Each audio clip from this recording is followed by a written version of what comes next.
Hello, everybody.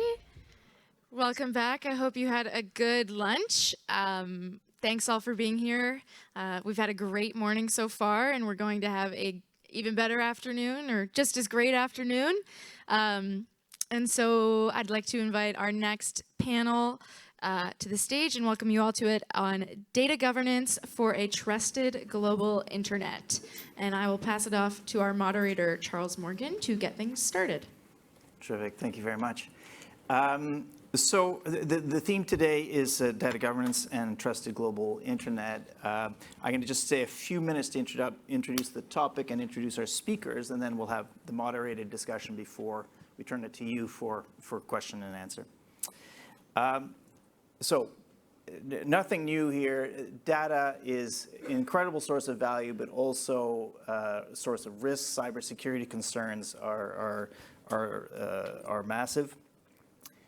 There's a lot of reasons why people have lost, on the theme of trust, have lost some trust in how data is being governed and what that impact could be for society. So if you think of widespread use of deep fakes or misinformation, the Cambridge Analytica scandal, the failed effort to bring Sidewalk Labs, a kind of a smart city, to Toronto, the failed effort even to use data in very positive ways for public health purposes when we were talking about COVID contact tracing.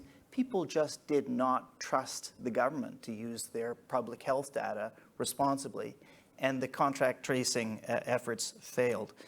Generative AI that hallucinates. I mean, who's to trust? Can we trust? And so the theme of responsible data governance that's going to instill a sense of trust is absolutely critical. This is also an area that is becoming heavily regulated in two specific areas, and those are going to be the themes of our discussion today. One around data protection, so privacy issues, and the other is around regulation of AI and artificial intelligence, because of course AI is trained on massive data sets. And they raise big issues. There's issues around human agency. Do I really have control over my life? Am I being manipulated? Community engagement, democracy. Is there a fear that the outcome of our democratic process could be adversely affected? Economic development. These are big money involved. And the core theme in all of this is trust. Trust in an environment where regulators have said, we have to do something, we have to intervene, and they are intervening very quickly at a rate rarely seen in terms of the legislative cycle, both in Europe and in Canada. We're seeing also in the United States, and not just the introduction of new laws, but new laws that propose potentially sanctions of up to $30 million or 5% of worldwide revenues. So massive consequences for not getting this right. So we're going to discuss these issues of responsible data governance and the issue of trust from three different perspectives. And I'm delighted to have our three speakers today who really embody, if you will, the three different perspectives that we want to focus on. We have the sort of citizen-oriented, non-government, non-NGO perspective that will be presented by my Cristiano Therrien, who's the senior project coordinator at Open North. We have a sort of a private sector perspective, if you will, that's being presented by Sonia Carreno, who's the president and CEO of the IAB Canada. And we have a public sector government perspective, if you will, that will be presented by Michael Lenczner, Chief Executive Officer at Ajah. So very briefly, Cristiano is engaged in data governance workstream on the project Montréal en commun. He's a doctoral graduate in law from the University of Montreal, and was a postdoctoral fellow in artificial intelligence and regulation at the University of Ottawa. He's a lecturer at Université de Montréal in ethics and professionalism, as well as law and technology, with a focus on cities. Sonia has led global digital strategy initiatives for international brands, including Gillette, Heineken, General Motors, Royal Bank of Canada, Coca-Cola, and Spin Master Toys. Her work has included every discipline of online media and marketing, with specialties ranging from performance marketing to communications and creative strategy. She recently was inducted into the Canadian Media and Marketing Hall of Fame, congratulations, for efforts in digitally transforming the Canadian media industry. And her passion for the industry continues in the role of president of the Interactive Advertising Bureau of Canada, where she continues to help drive the industry forward and put Canada on the global stage. Michael works in the areas of nonprofit information management and open government, and is currently the CEO of Ajah and director of Powered by Data, a nonprofit initiative on the Makeway shared platform. He's a frequent collaborator on academic community research partnerships and serves on several nonprofit boards and advisory groups related to technology, democracy, and civil society. So to begin our moderated discussion, I just wanted to set the stage and ask each of the panelists, what do you see as the connections between data management and how we regulate privacy and AI in Canada? And how do those two issues connect with Canadians' ability to use the internet as a trusted resource? And maybe I'll start with Sonia first, and then ask Cristiano and Michael to follow. Sure. Thanks for the question, and thanks also for having the IAB here to speak.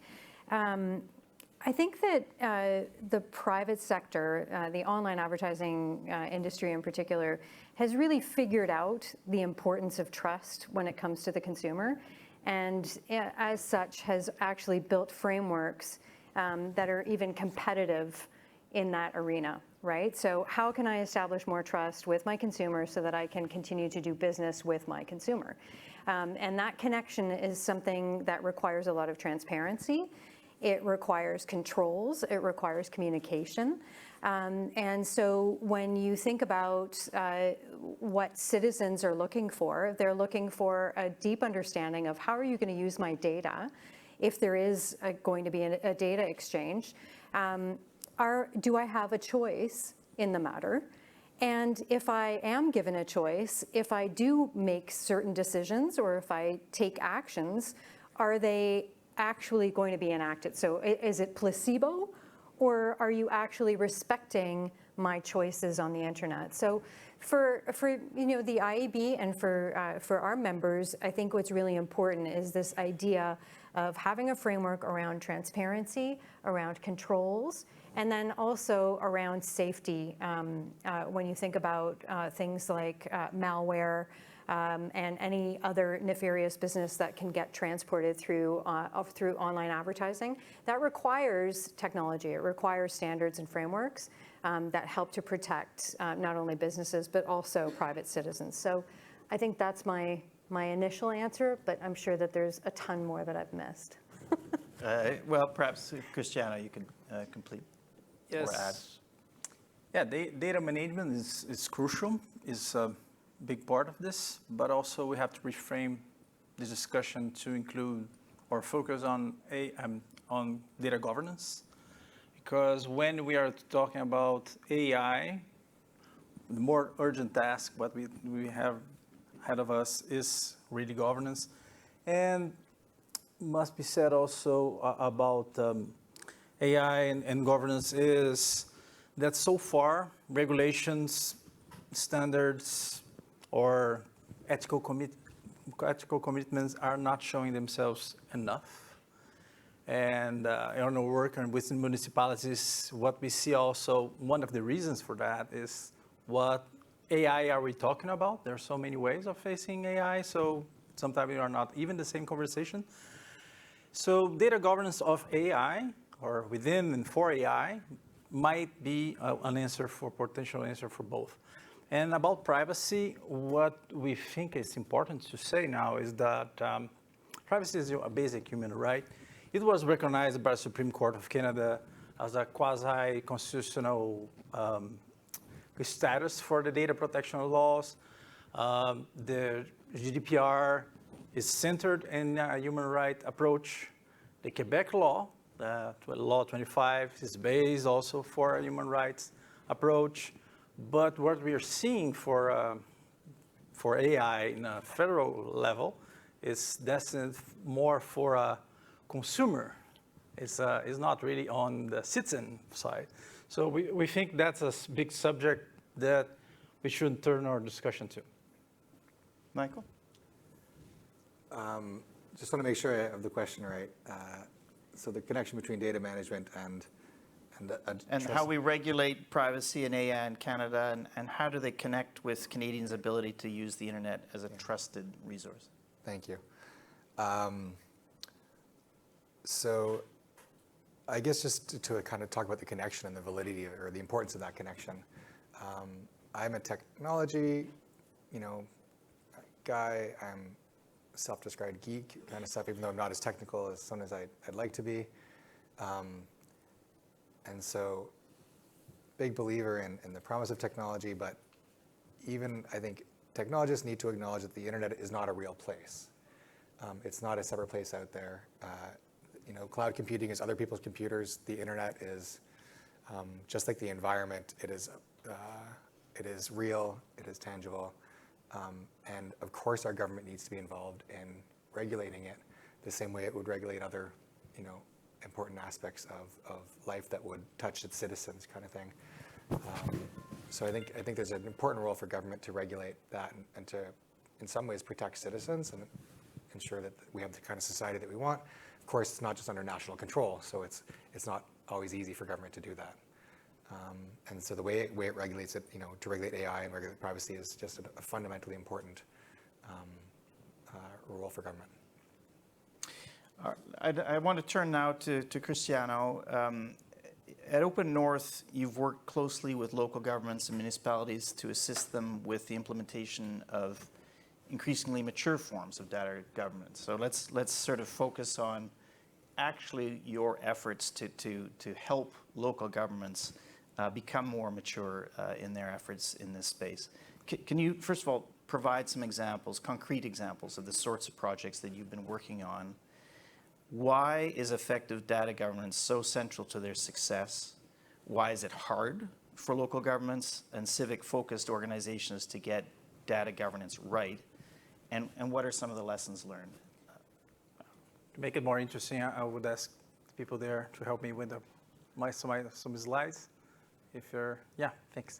So just to let you know what Open North does, data governance is our main subject of work. And our focus is data governance, and also as some here in open data, we work with cities, open smart cities. And our key projects here, for the moment, we have Montréal en Commun, like was mentioned.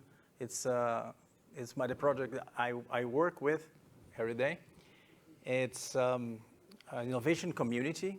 It comes from this participation of the about 13 projects the City of Montreal has after the Smart Cities Challenge from the Government of Canada.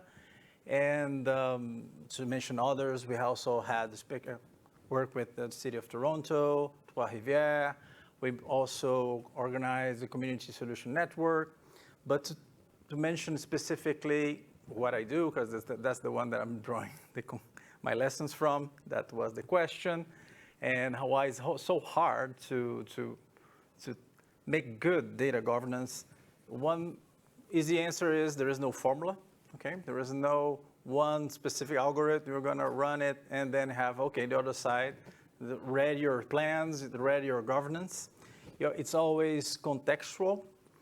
And what we see that, when we see that, by working within the City of Montreal with several stakeholders, but also coordinating and establishing relationships with dozens of, or even hundreds of partners, of community organizations, but here in Montreal, we can draw some important lessons from that. And that I'll go for the lessons, just to go for the discussion. First is that governments, they depend more and more on data that is produced not by government itself. Okay? It depends on data is produced, even this data that is produced in government, it depends on other people, other parties, right? So it needs the input from other partners, from the community, from the private sector, from other governments, from community-based organizations, to make sense of the data, to make it actionable, and then they can take some informed decision making. And when we see this data, the problem is also the government has this data and these practices, but it needs to deal with these other partners, civil society, private sector, other governments, and a level of privacy and security that it was just like what they have within the government itself. And it's hard because other organizations might not have it, right? Most of the time, they have different levels of maturity, data governance maturity, and we can never start with data governance. We also always start building those structures, those practices, and then moving and evolving for data governance. So, by the end, it needs to provide also this environment for others. That's what we see in Montréal en Commun. Montréal en Commun, now we have this space for sharing experiences, sharing knowledge, and we have to adapt our practices together. And for example, right now, we have this new law here in Quebec. This came into force that kind of frightening for many, because governments having more ways to do it, big companies too, but smaller companies or community-based organizations, they don't. And we have to work together to have the better data practices, have then governance, and then provide this ecosystem of data. So, and for this, what we need to, just to conclude something with sharing some thought, what else we see, that's we are working on the same old thing, okay? It seems now AI is the term that we're using. It's new, the magic dust, new, right? Now we have AI, so it's beautiful. But before was big data, and we have Internet of Things, and then you know the drill, right? You know the story about this too. And it comes to the unsexy part that we have to think about what is not done, what not happened, what might happen, what we have to do together.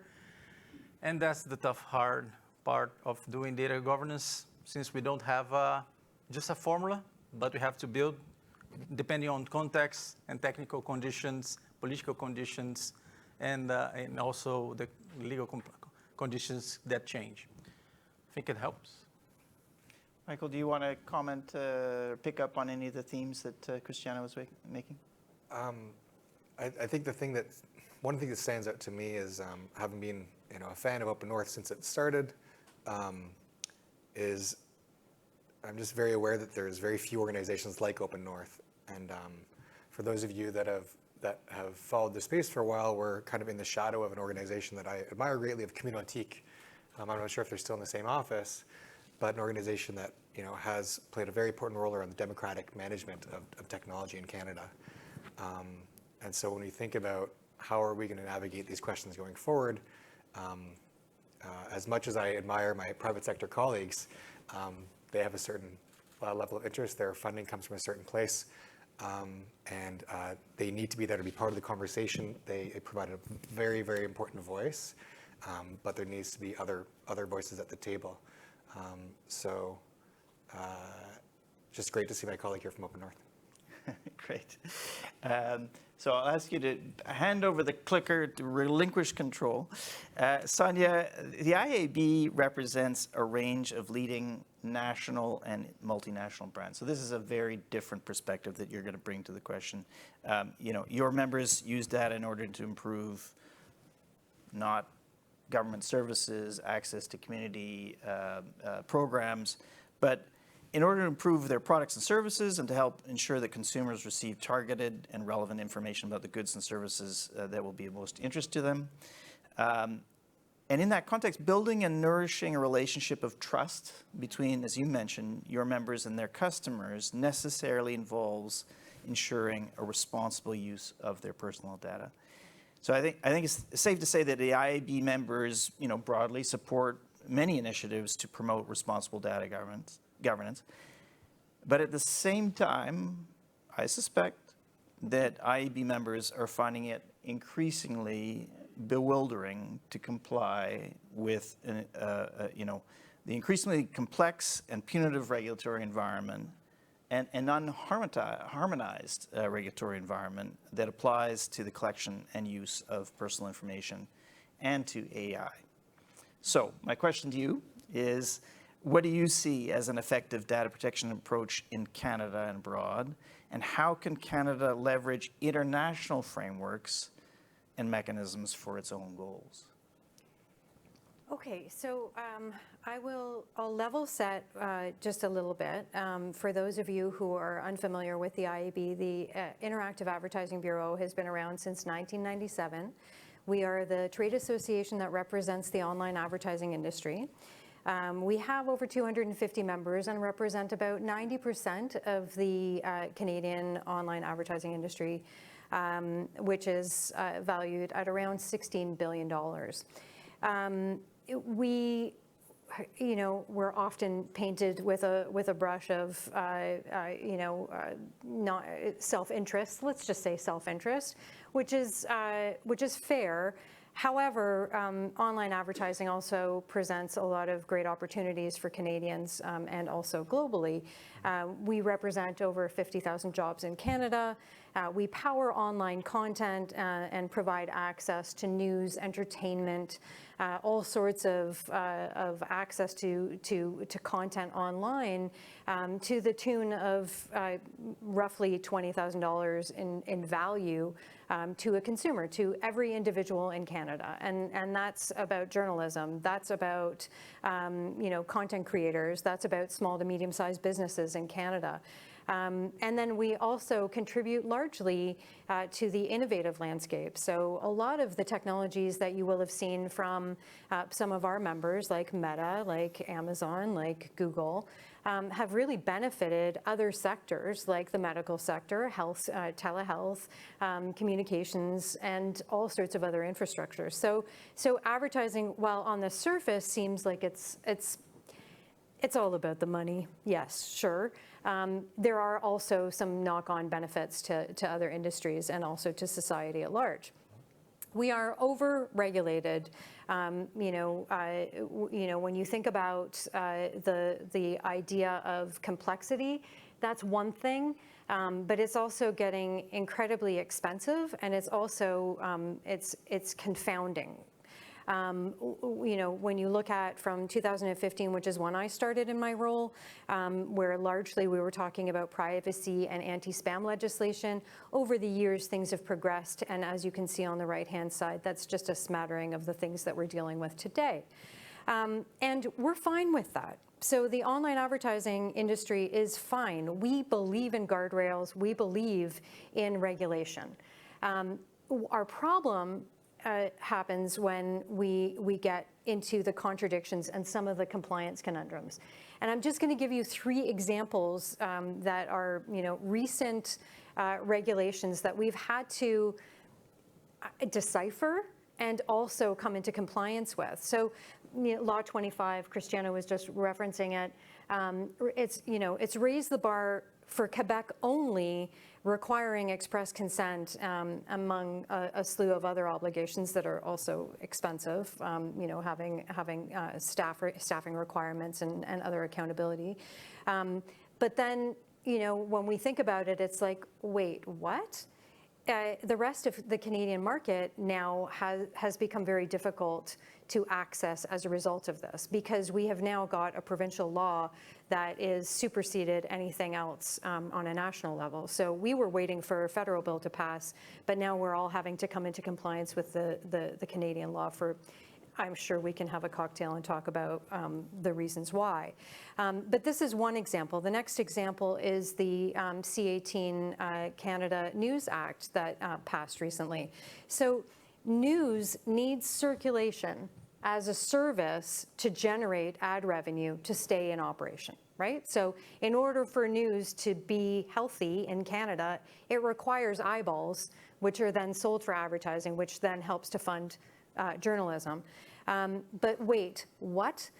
The Canadian News Act now requires the circulation platform, so the service, to pay the news content providers, the customer, to circulate the news. So again, it's a bit of a conundrum for the industry to understand why this regulation has come about, and I'm sure we can talk about process as well on that regulation. And then the third one is just another one. This one touches on AI.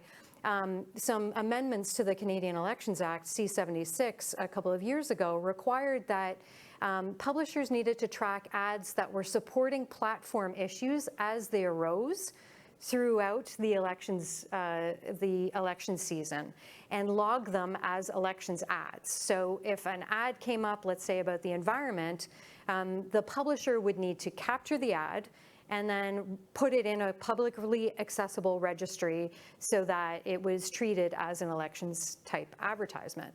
But then wait, what? When you think about the government itself was unable to understand what those issues were in real time, because they can arise at any moment within an election cycle. And so that, when you think about the way that these laws are being created, the speed at which they're moving, they often lack, proper, I guess, industry consultation, which is something that we've been talking about as a theme today.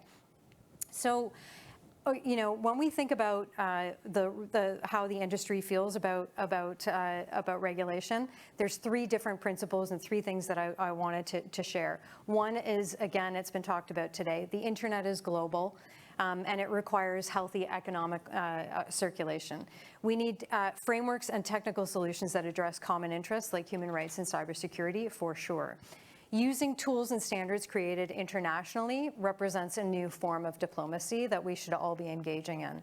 And then sustainability really matters. So developing low emission solutions should be a priority, and that's something that I wish would have been discussed a little bit more this morning, but hopefully that will take a priority at the G7. And then the second area is reevaluating the meaning of leadership for Canada. And that's the idea of, sometimes leadership is also about, moving with industries that have greater experience in different areas. Going it alone for the sake of, just being the leader or being first creates the opportunities for inadequacies and things get lost in translation.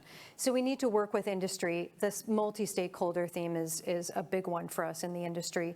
Interoperability is critical. When we think about some examples that the online advertising industry has done, you think about the GDPR and the compliance tools that were developed for that. 5 years of experience working with a framework that works. It's been pressure tested, it's gone to the courts, it's being challenged.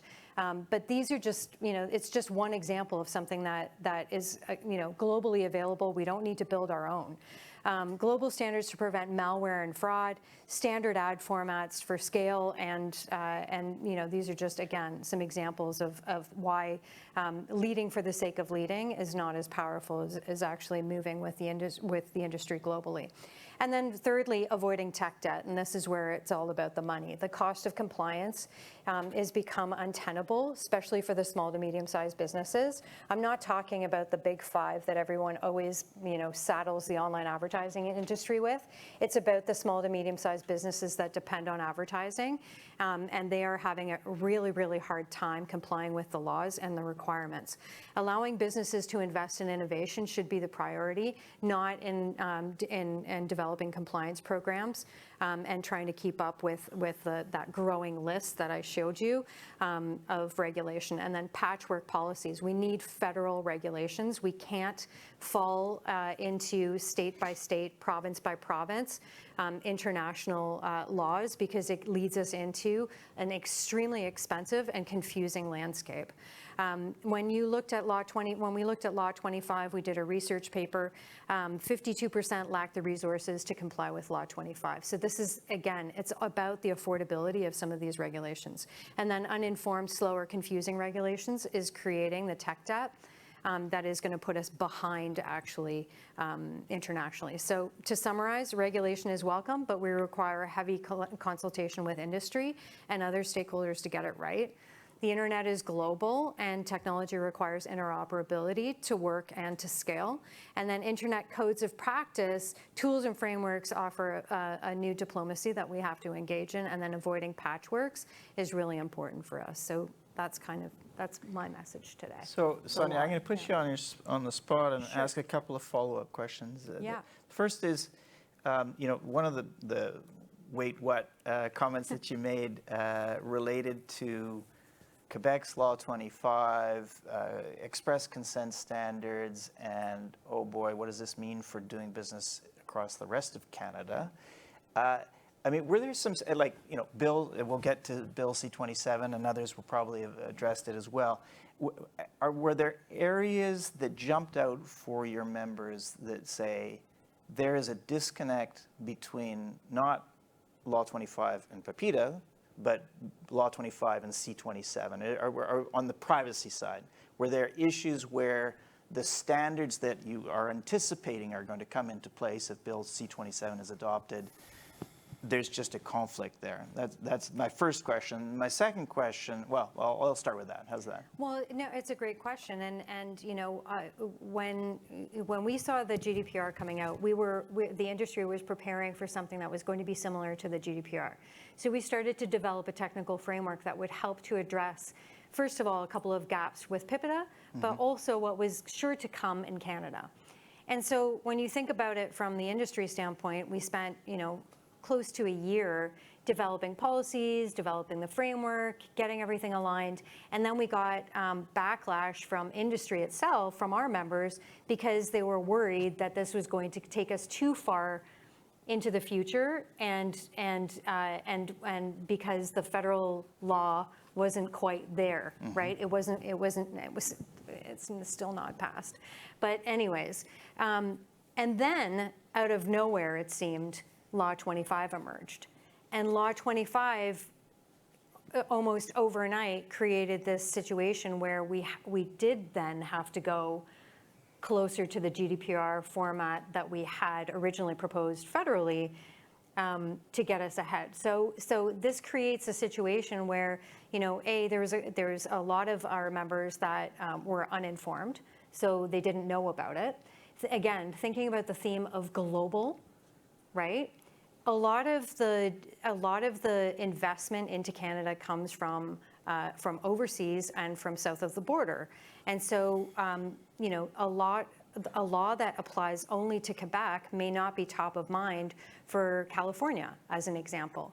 But then all of a sudden, if you read the fine print and you see that there's now penalties attached to it, they're having to make decisions. Well, should we be operating in Quebec at all? Because we feel, and this is what happened with the GDPR. This contest is available to everybody except if you're from Quebec, in which case it does not apply.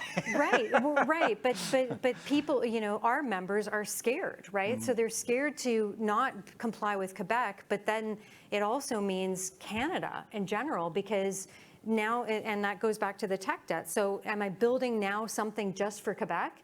And then in a couple of months, when Bill 27 passes, then we have to build another framework on top of that. It's expensive.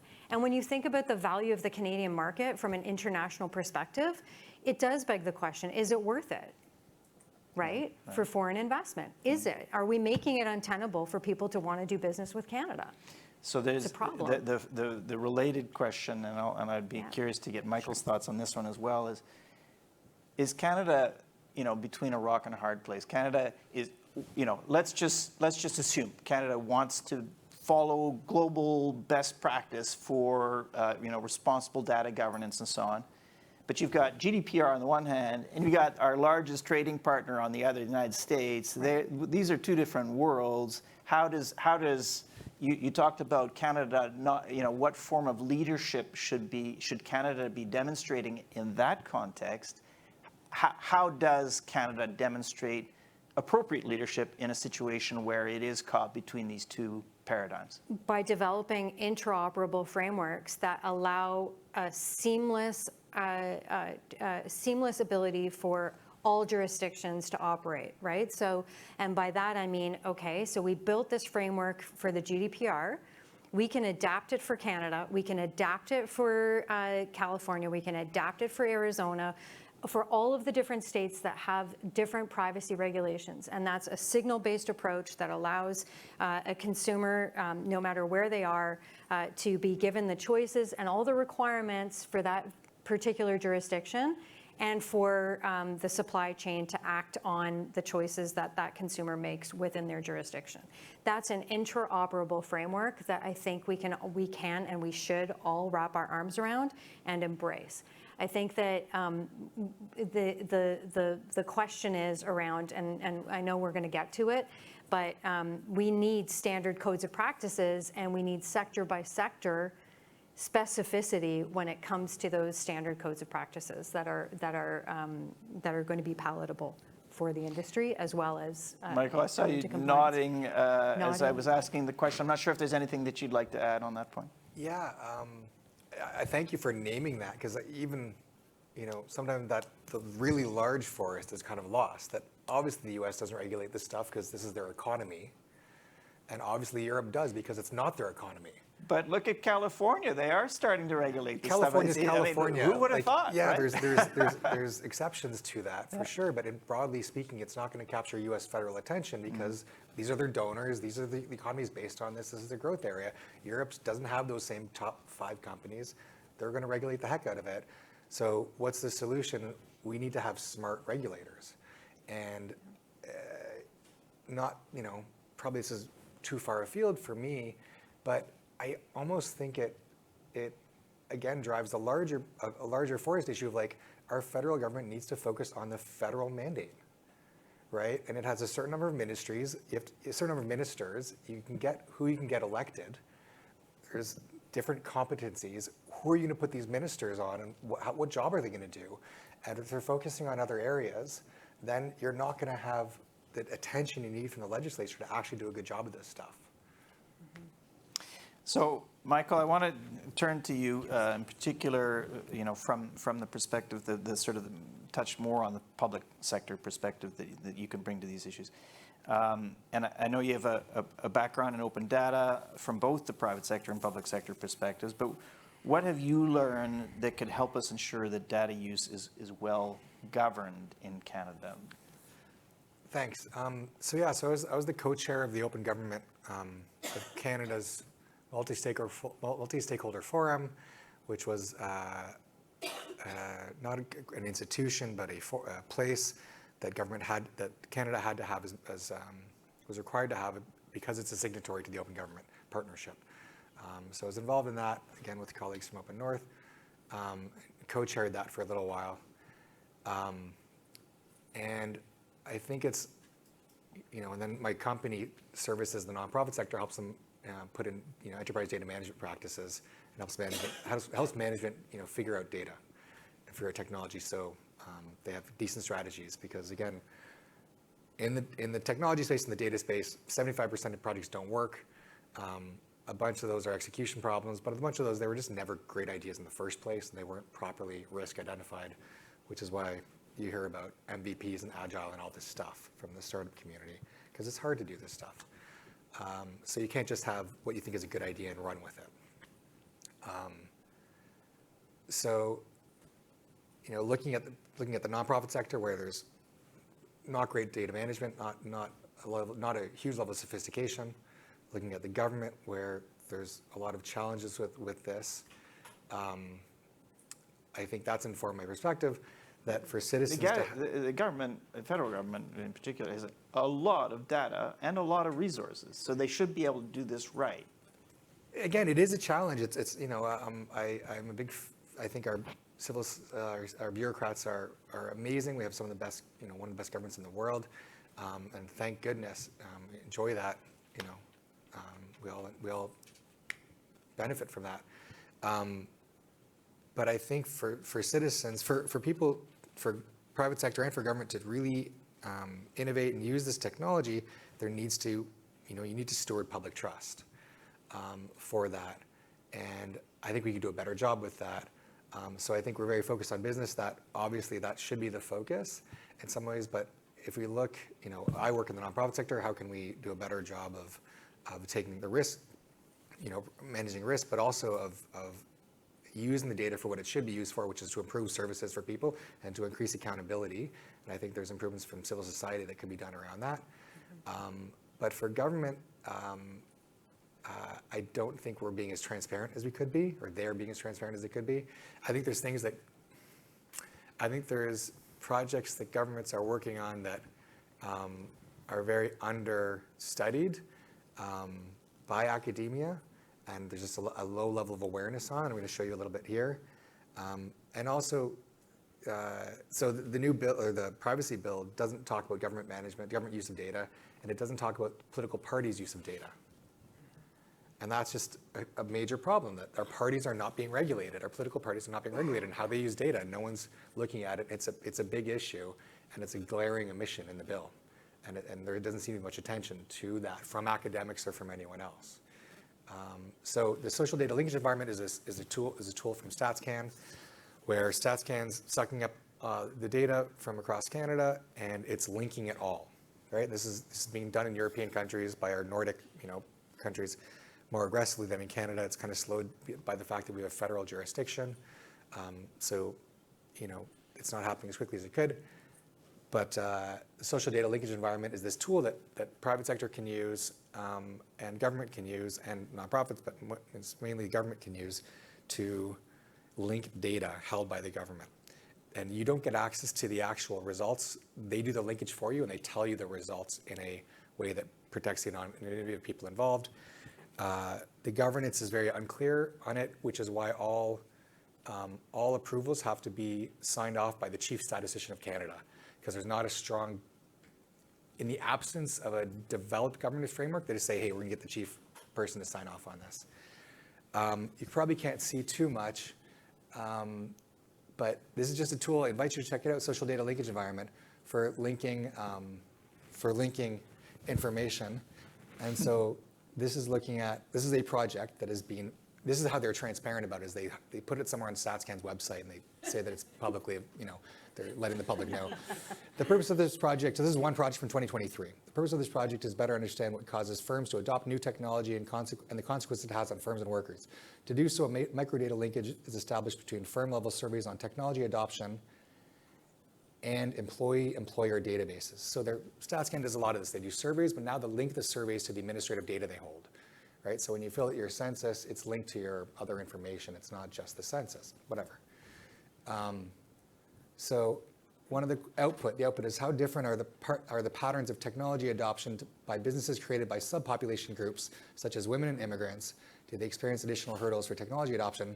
Another question is, what's the relationship between unionization and technology adoption? So to be able to answer those questions, you need to know immigration status of the people that work at the companies. This is the data they're linking. That's probably great. I don't think people are very aware that the government's linking immigration status to individual companies, right? That's not something where, broadly speaking, that I haven't seen articles about that. Gender, obviously, they're assigning gender, or assigning sex, I'm not sure if it's sex or gender, to each individual employees in companies and to the board of directors.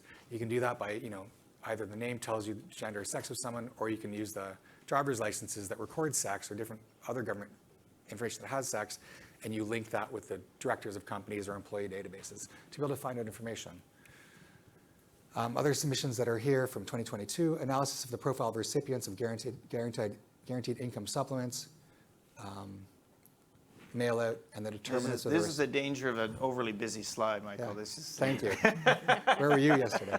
And the determinants of the response to record linkage with census and TIF data. So it's looking at who's receiving social support and connecting it with census data. Great. Exploring the demographic and socioeconomic characteristics associated with repeat convictions among individuals who have been supervised for correctional programs. So obviously, any of the issues of the day, so this would be about bail, they show up in this database. It's wild. Any hot topic, you're going to see queries being sent to StatsCan saying, we need to know about this quick. And they're throwing all the data they have at it. So there's indigenous overrepresentation by the indigenous population. Very many hot topics are being aggressively kind of data mined by the government of Canada. And it just raises the question that's been talked about. I can't name the scholars, but there's a problem that happens in an era of big data or AI when government can know citizens' intentions better than citizens can. Right. Which is maybe where we're going, but we need to be able to talk about that. And I don't think we're doing a good enough job. Absolutely. I mean, if you think, the EU AI Act applies to both the public sector and the private sector. Some of the most troubling potential uses of big data and AI systems are by the public sector. Big Brother is as scary as Little Brother, potentially. But in Canada, Ajah does not apply to the public sector. The Bill C-27, whatever, the replacement to PIPEDA will not apply to the public sector. So all these rules that are saying, and if you don't, private sector, if you don't comply, we're going to ding you, and to the point that we can put you out of business. Oh, but these rules don't apply to us. So I'm a big fan of this use of technology, but it needs to be done in a way that stewards public trust over the long term. The same thing with regulating business. We need business. We want good business. We want a strong economy. How do we steward that trust over a long period of time, which I think is what organizations like yours are trying to accomplish. Cristiano, I think you have you wanted to comment. I'm sorry. Yeah. Just, do you have more? Because the main discussion here is trust. And that's why the important trust and accountability. Yep. And both in this sense. And from what Michael was saying here, you see, open data is supposed to do that for us because we only trust what we know, right? And we only know what we can have access to it, and we can engage with the content, and we can understand what's there, and we can make any difference about this. But that's not what we have, right? Because what we have of those policies, and by the end, what we have is those little, do you agree with this policy here? And do you read those policies? Do you know what those cookies do? We don't, right? We say that we have this model of consent, right? That individual, liberal model, classic one, that for informed consent and free, prior, informed consent about anything. But in fact, we are doubling the bet on consent and knowing to formally engage, to be everything okay, everything is going to be compliant. And I was a lawyer writing those policies, you see, all those agreements. I don't read them. It's his fault. Okay, not even, I don't think too much about them, right? So, and you're still betting on this when we know that individually we cannot make any difference, but it should be collective. So what worries me, yes, we are building all these regulations again around consentment, and we already know they don't work. So I'm not sure if you're going to have trust in this, because we don't trust what we know. So I do want to provide some time for the audience to ask whatever questions you may have, and I will set aside some time. But there was an issue where I just wanted to get a kind of a snapshot view from each of you about Bill C-27, which we've talked about a fair amount already, or at least referenced on several occasions. We don't have time to get into the weeds on the Canadian federal government's efforts to overhaul federal privacy regulatory framework and to introduce a framework for responsible deployment of AI. But Bill C-27, if it's adopted in its current form, will be a game changer. It not only introduces a massive array of new data governance obligations, but it also provides for sanctions that for non-compliance of up to $30 million or 5% of global revenues, depending on which aspect of the law you're looking at. Ironically, for all the government's focus on data governance, accountability, transparency, they've been remarkably opaque in the manner in which they've gone about drafting the legislation and engaging in public consultation. If you could tell, now you have this, let's pretend we're at a public consultation, you have an opportunity to tell parliamentarians to prioritize one thing when debating and amending the bill, what would it be? So I'll take you each in sequence. You've got one chance to make this a better law, either on the privacy side or on the responsible AI side. Cristiano? First of all, I'm glad that we are engaging this public finally, because the lack of discussion, public engagement, transparency, and the development of the AI on this law is amazing.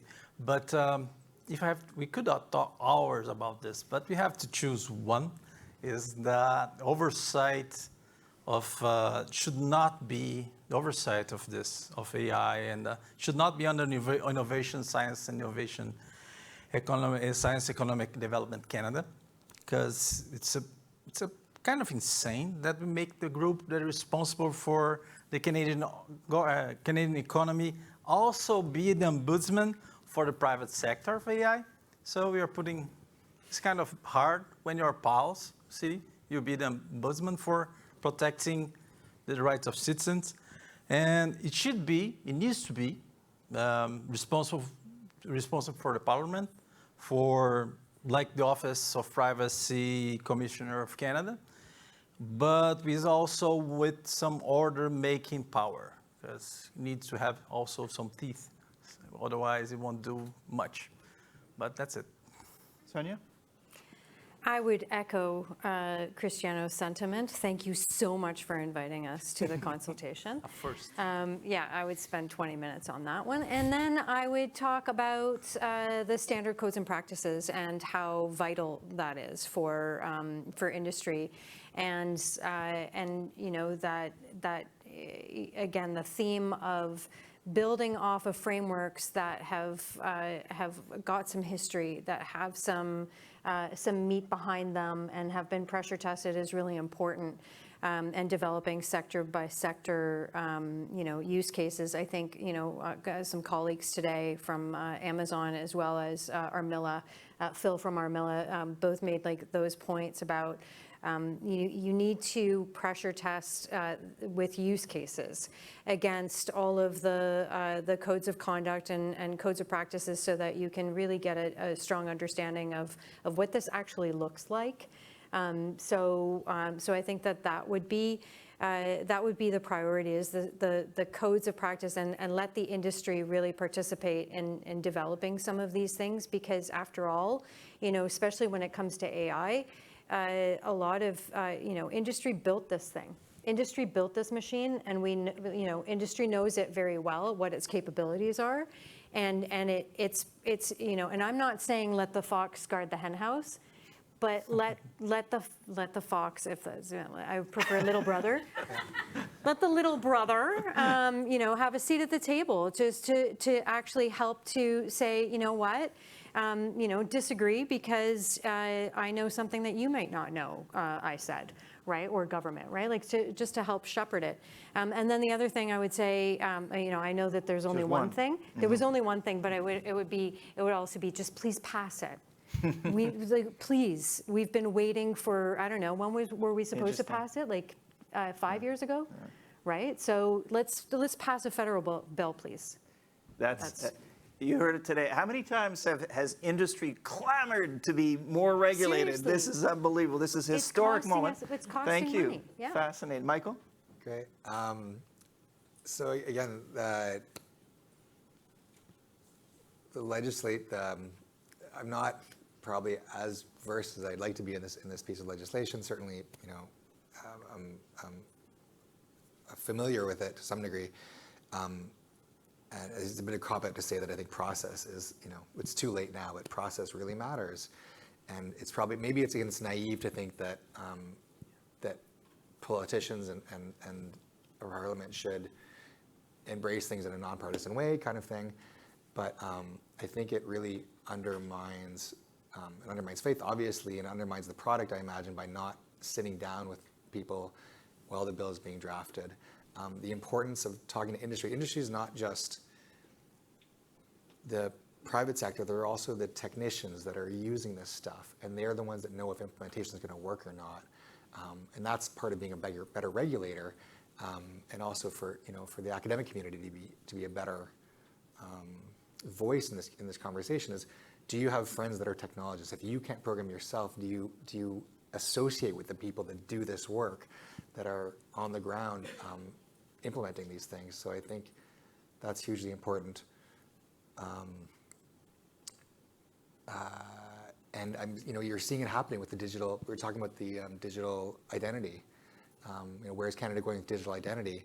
There's an industry association, DIAC, that is there, that is poised, that has the expertise, saying, please don't come up with some custom Canadian idea because you sponsor a firm to create a new identity framework. It'd be a terrible idea. There is consortium organizations that are saying, we're here to help you with that. And the government's doing them no service by putting this in the Treasury, in the mandate for the Treasury to put in a digital credentials identity service in Canada, and not talking to the public about it. And it's a real issue, and we're just going to make it harder for ourselves and harder for the public to trust us. So yeah, public trust absolutely requires public engagement, being informed, and full opportunities. It's not too late, by the way. I mean, it's the AI and Data Act has not been passed. The next draft is going to be radically different, I think, than the first draft, and that should be put out to proper public consultation. There will be a regulatory regime that gives life to that, and so the regulatory regime as well should be put out for public consultation. But I do want to, with the 5 minutes that remain, I wanted to provide the public with an opportunity to consult and engage. And I see a hand here with a gentleman with a plaid shirt and the microphone. Thank you. Hi, my name is Pavan Manas. I work for Senator Paula Simons, so at least one parliamentarian is listening. Right. I wanted to ask a question, and you touched on this perfectly, Cristiano, on the matter of end-user licensing agreements and sort of how technology in the last 20 years has really delegated the consent to the user, where we're requiring, these very dense legal documents to be read by our parents, our grandparents, even many of the technologists in this room. I defy you all to read all of the EULAs that you've agreed to, let alone the update packages that come on your phones or your apps. And so I'm curious as to where you think the consent model, if it has a future for us, or do we move toward a different model for this, whether it's for Spin Master or Vie de Montréal or any organization. How are you ensuring that the folks that are clicking I accept, particularly as cookies are being phased out in Chrome, where are we going next with data governance on the individual scale? Thank you. Do you want to take more questions, or we have time for? No, well, I'd love to hear, Cristiano, Michael. I'm not sure whether you want to respond. So we cannot just, okay, consent was corroded by all these practices in the last 20 years. Consent is no longer what it used to be, but we cannot just let it go, right? Because it's still very important for our contracts or for our business, for government, etc. But what we might change is this logic based on the individual that we know that doesn't work. Doesn't matter how much in technologists we are, how much legal jargon we know, because we don't engage with it. But so since we know that we don't operate well with individuals, but also we have some experience that collectively we can, right? So what we might have to do, one possibility to discuss this would be building some data ecosystem, but data stewardship ecosystem, that we have some data trusts, data commons, data cooperatives that are not just there to make the stewardship of data, but also of the consent of the collectivities.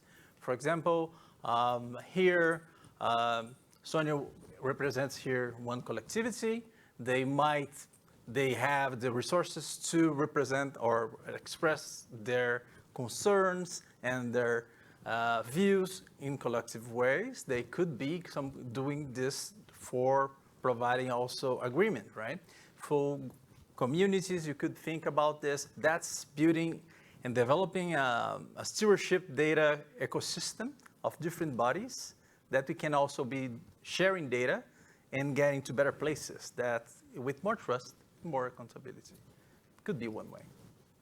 Yeah, I think you can't have sort of collective consent because people's relationship to their data is so individualized. I think people have some people are Yep.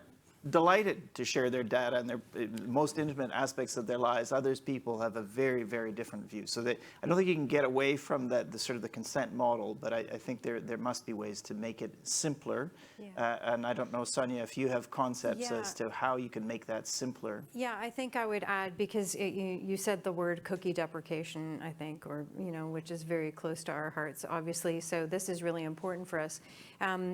Consent for industry is a twofold thing. One is taxonomy. Make sure that you're using the same language across the board, so that when, and it's plain language, right? So don't play around with the words. Don't have a different definition of what, I'm going to email you later sounds like, or I'm going to give you a promotion sounds like. So we need to make sure that we're using common, simple language. And then from an industry standpoint, and this goes back to building trust, is reward the customer with doing what you said you were going to do with the data, no more, no less, and then having proper accountability to back that up. That's how I would approach consent. Some other questions from the audience?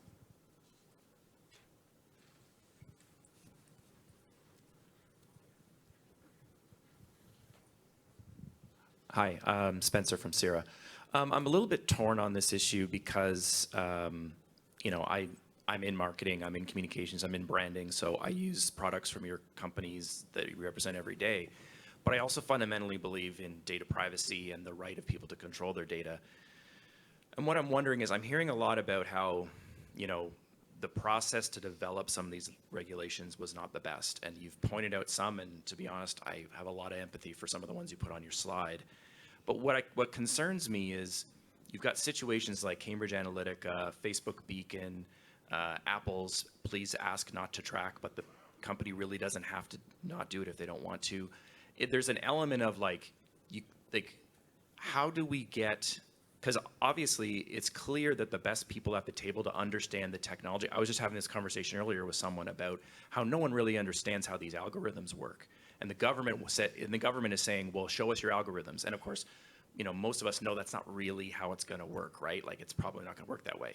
So there has to be an element of trust there. But there's been so many breaches of that trust more recently. So how do we get to a place where the government can say, yes, business, we want you at the table. We want you to help us build this smart legislation.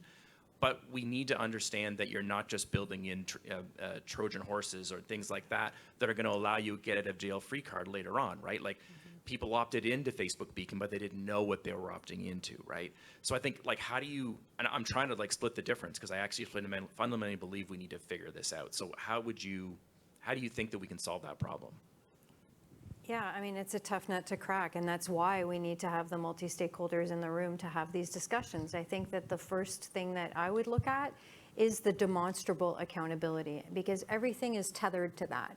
If I can show you that I got consent from someone for this purpose, then we're off to the races, right? So then everything is, and I was transparent about that contract with that individual, right? So whether that means that you're seeing an ad because of an algorithmic result, or we have processed your data and you're getting advertising that is suitable to your taste based on X, Y, Z, which is a common language description of how the algorithm works, because we're not going to get into the weeds with the consumers. We might one day, but I think that in the short term, it's going to be about, you're seeing this ad because of X, Y, Z, which you'll be able to understand and appreciate as a consumer.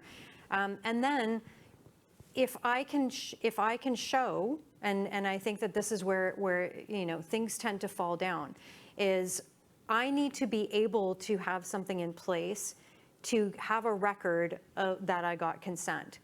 And so therefore, we can't create a regulation that doesn't allow me to at least keep that record, because otherwise, what are we doing here? Right?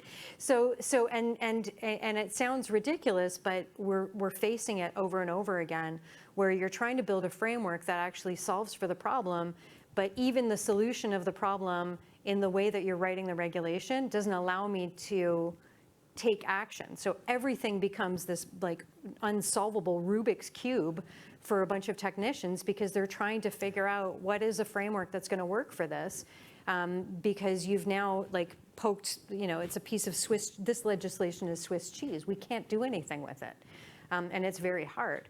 So I think that, placebo is a problem, right? Making sure that people are actually, doing what they say that they're going to do requires the accountability. And I think that's the answer. At the end of the day, there has to be some sort of a system that shows, here's the receipt. I did what I said I was going to do.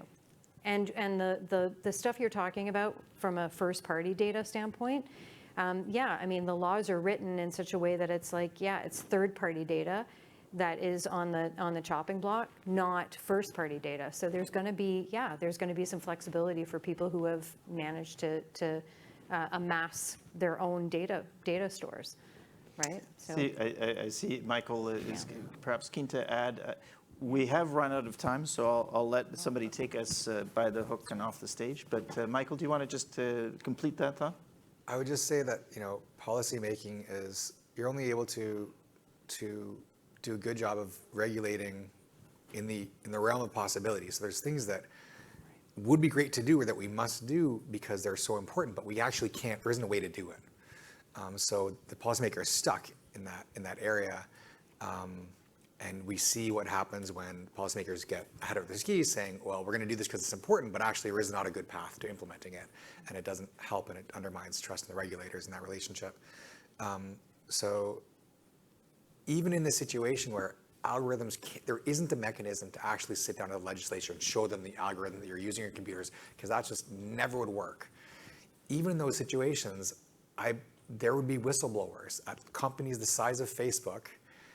You have Canadians that work there. You have people, you're paying them $500,000. You're still going to get whistleblowers if companies are very, very clear and the legislation is super clear and said, this is what you said you do, and you're doing something else, it will come out.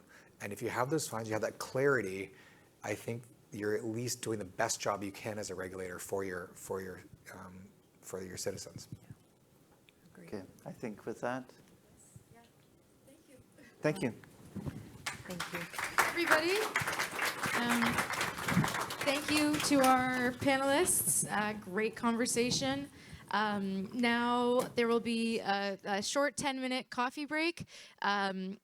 And then the ethics of AI, hype versus reality, will take place in this room in 10 minutes. And towards WSIS plus 20, internet governance in 2025 and beyond, will take place in the breakout room. So after the break, please come back to here or there, and we'll see you in 10.